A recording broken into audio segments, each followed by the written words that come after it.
والذين هاجروا في سبيل الله ثم قتلوا أو ماتوا ليرزقنهم الله رزقا حسنا وإن الله لهو خير الرازقين ليدخلنهم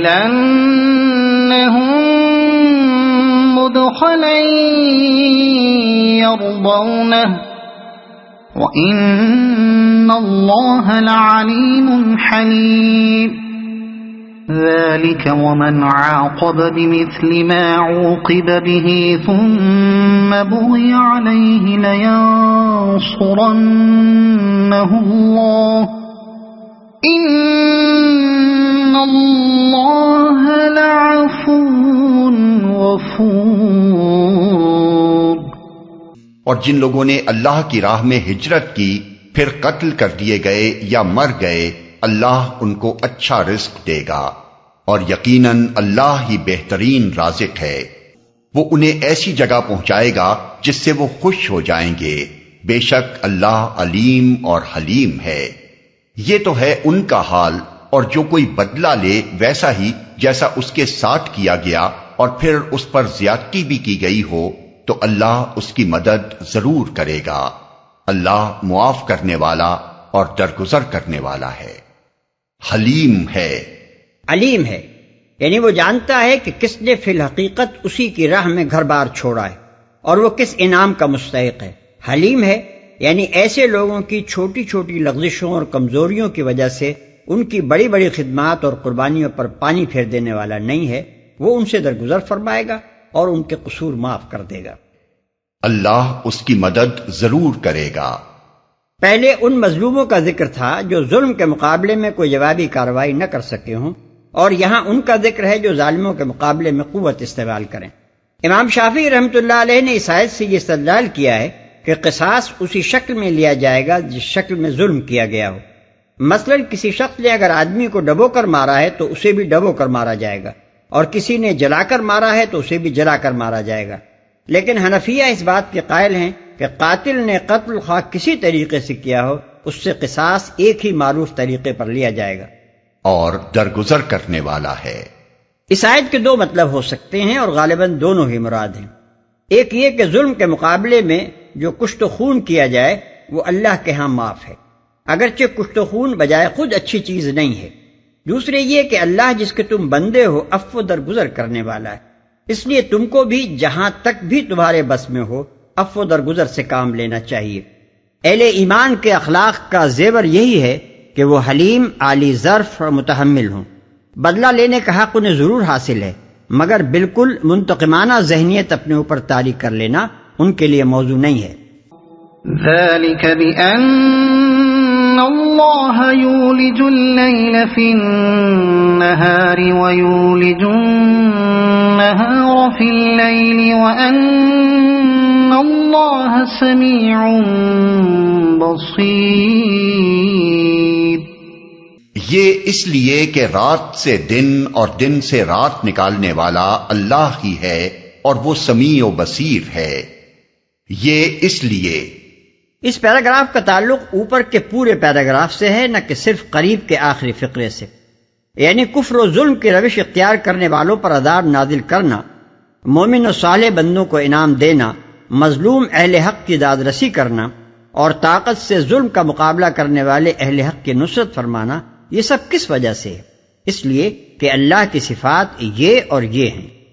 اللہ ہی ہے یعنی تمام نظام کائنات پر وہی حاکم ہے، اور گردش لیل و نہار اسی کے قبضہ قدرت میں ہے۔ اس ظاہری معنی کے ساتھ اس فقرے میں ایک لطیف اشارہ اس طرف بھی ہے کہ جو خدا رات کی تاریکی میں سے دن کی روشنی نکال لاتا ہے اور چمکتے ہوئے دن پر رات کی ظلمت طاری کر دیتا ہے، وہی خدا اس پر بھی قادر ہے کہ آج جن کے اقتدار کا سورج نصف النہار پر ہے، ان کے زوال و غروب کا منظر بھی دنیا کو جلدی ہی دکھا دے، اور کفر و جہالت کی جو تاریکی اس وقت حق و صداقت کی فجر کا راستہ روک رہی ہے، وہ دیکھتے ہی دیکھتے اس کے حکم سے چھٹ جائے اور وہ دن نکل آئے جس میں راستی اور علم و معرفت کے نور سے دنیا روشن ہو جائے۔ سمیع و بصیر ہے۔ یعنی وہ دیکھنے اور سننے والا خدا ہے، اندھا بہرا نہیں ہے۔ ذلك بأن الله هو الحق وأن ما يدعون من دونه هو الباطل وأن الله هو العلي الكبير۔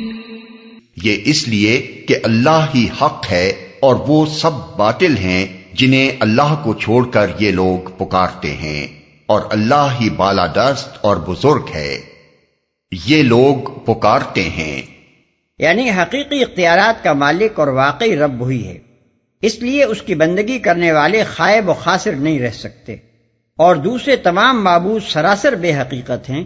ان کو جن صفات اور اختیارات کا مالک سمجھ لیا گیا ہے ان کی سرے سے کوئی اصلیت نہیں ہے، اس لیے خدا سے منہ موڑ کر ان کے اعتماد پر جینے والے کبھی فلاح و کامرانی سے ہمکنار نہیں ہو سکتے۔ أَلَمْ تَرَ أَنَّ اللَّهَ أَنزَلَ مِنَ السَّمَاءِ مَاءً فَتُصْبِحُ الْأَرْضُ مُخْضَرَّةً إِنَّ اللَّهَ لَطِيفٌ خَبِيرٌ۔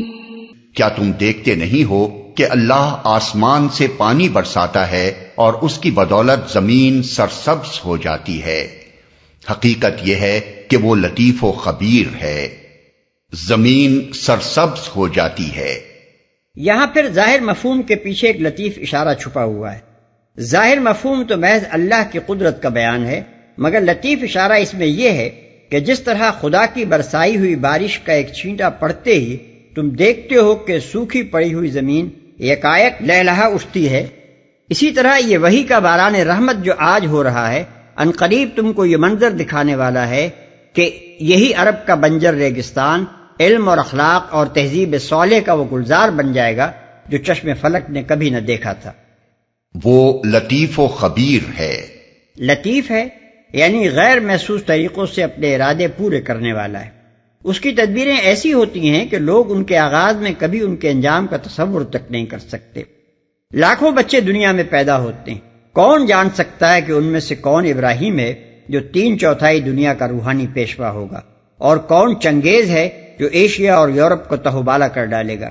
خوردبین جب ایجاد ہوئی تھی اس وقت کون تصور کر سکتا تھا کہ یہ ایٹم بم اور ہائیڈروجن بم تک نوبت پہنچائے گی۔ کولمبس جب سفر کو نکل رہا تھا تو کسے معلوم تھا کہ یہ ریاست متحدہ امریکہ کے بنا ڈالی جا رہی ہے۔ غرض خدا کے منصوبے ایسے ایسے دقیق اور ناقابل ادراک طریقوں سے پورے ہوتے ہیں کہ جب تک وہ تکمیل کو نہ پہنچ جائے کسی کو پتہ نہیں چلتا کہ یہ کس چیز کے لیے کام ہو رہا ہے۔ خبیر ہے یعنی وہ اپنی دنیا کے حالات، مصالح اور ضروریات سے باخبر ہے اور جانتا ہے کہ اپنی خدائی کا کام کس طرح کرے۔ لَهُ مَا فِي السَّمَاوَاتِ وَمَا فِي الْأَرْضِ وَإِنَّ اللَّهَ لَهُوَ الْغَنِيُّ الْحَمِيدُ۔